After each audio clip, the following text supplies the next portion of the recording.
দিয়ে দিলাম পনির আর যে পটল আর এটা আলু সিদ্ধ। হলুদ দিবি, একটু লবণ দিয়ে দিলাম। হয়ে গেছে। পনিরগুলো তুলে দিলাম, তেল দিচ্ছি। হ্যাঁ, কালো জিরে লবণ হলুদ দিয়ে পটলটাকে ভাজছি, একটা কাঁচা লঙ্কা দিয়ে দিচ্ছি। এবার আমি তুলে নেব।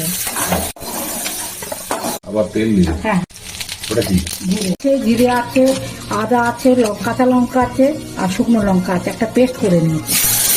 টমেটো দিয়ে দিলাম, কাশ্মীরি লঙ্কা দিলাম, এবার সিদ্ধ করে রেখে হ্যাঁ এবার কষিয়ে দিয়ে দিলাম।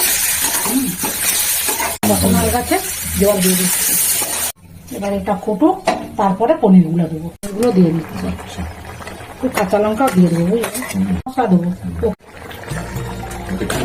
ধনে পাতা, একটু গরম মশলা দিয়ে দেবো। আগে তো মিষ্টি দিয়েছিলাম, আলু পটল। হ্যাঁ হ্যাঁ।